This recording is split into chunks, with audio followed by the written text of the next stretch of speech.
Cassidy and Ambie and Crystal, the board game blitzers, showing your favorite games. My number 90 is Clask, which is a dexterity game that's kind of like a mix between air hockey with magnets. You have little paddles that you control with magnets under the board, and you're hitting a ball back and forth and trying to either get it into the opponent's goal, or there's these magnets on the board. You're trying to get it so that the magnets hit your opponent, and if they get 2 magnets on them, then you get a point. It's really fun, just like quick dexterity game. So that's my number 90, Clask. My number 89 is Transamerica, which is a train game where you're building routes and trying to connect all of your cities, but the routes are connected by everyone. Everyone uses the same routes. So you have hidden cities that you're trying to get to, and you're building routes, but then other people are building on top of your routes, and you might be connecting their cities without knowing it. So whoever gets to connect their cities first wins. It's pretty fun, really quick, and really easy to teach to new people. So that's Transamerica, my number 89. My number 88 is No Thanks, which is a really portable, quick card game. In the game, there are cards from 3 to 35, I think, and some cards are out of the game randomly, and you don't know which ones are out.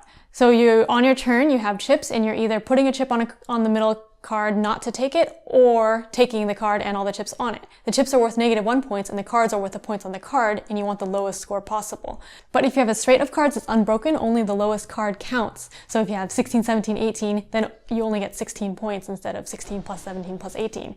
So it gets really tense when you have like the 28 and the 30 comes up, but you don't know if the 29 is in the deck, so you don't know whether you want to take it or pass. So No Thanks is a really fun game, and that's my number 88. My number 87 is Locomotive Works, which is a train game with dice.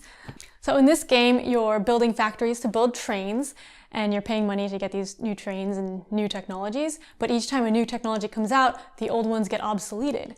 So it keeps building up on itself. It's like an engine building game that keeps compiling, but you're literally also building train engines, which is kind of funny. But the dice are used to say what the demand is for everyone. So you roll the dice at the beginning to see how much of a certain train people will be using, and everyone shares that demand. So if everyone builds that train, then there will be too much supply for the demand, and not everyone will be able to get money from it.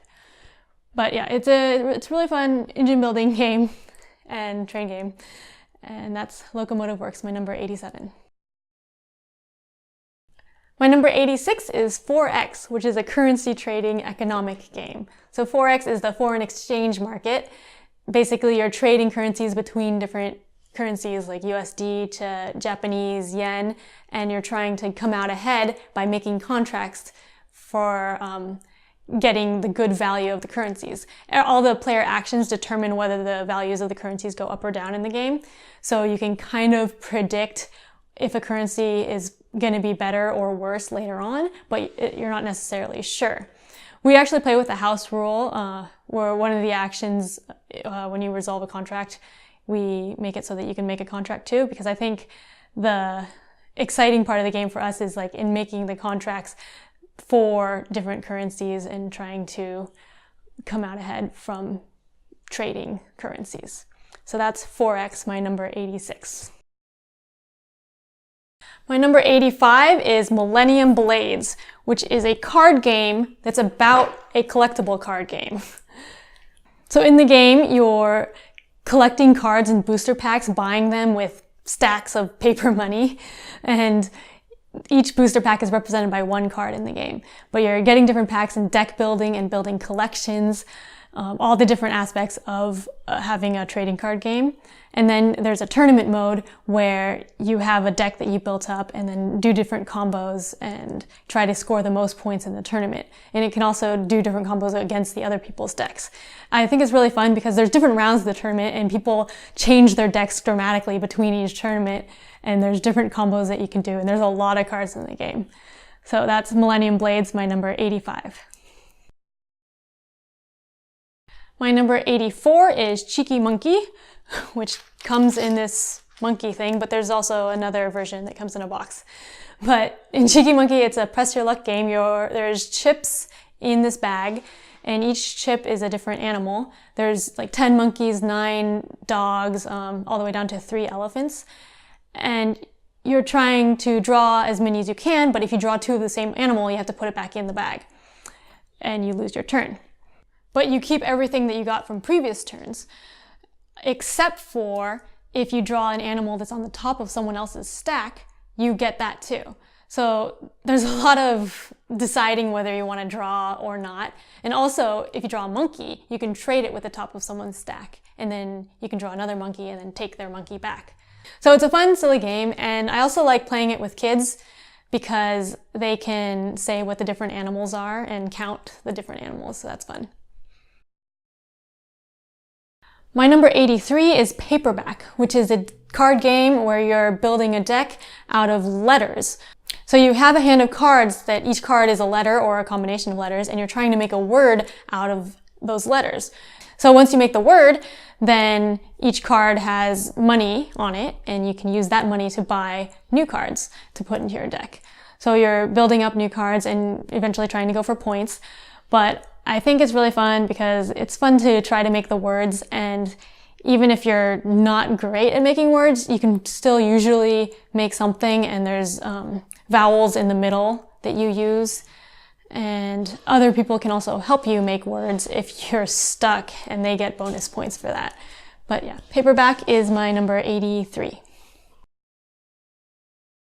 My number 82 is Dead of Winter, which is a game where you're trying to survive a zombie apocalypse in the winter, but one of you could be a traitor. So most of the time you're working together, but each person has hidden goals that they're trying to get.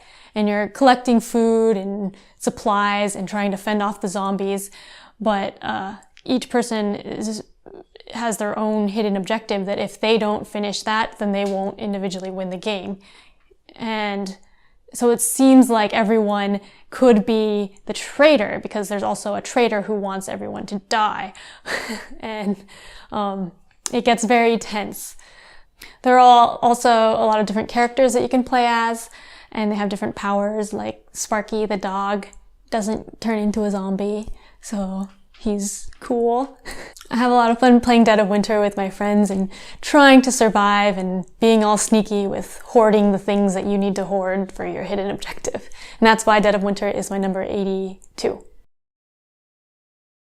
My number 81 is Legends of Andor, which is a cooperative game that's a campaign-ish game where you add new rules as the game goes on. You each play a different character. It's a fantasy game, so there's like a wizard and a fighter. And each scenario, you're trying to do a different thing that they tell you at the beginning. And as the scenario progresses, you flip over cards and new bad guys can come out or new objectives come out. And it's kind of puzzle-like because you're trying to prevent enemies from attacking the castle, but each time you kill an enemy, the timer moves up and you might run out of time to finish the scenario. So you're trying to kill enemies, but not too many. So just enough to complete the scenario. But I've had a lot of fun playing Legends of Andor, and that's why it's my number 81.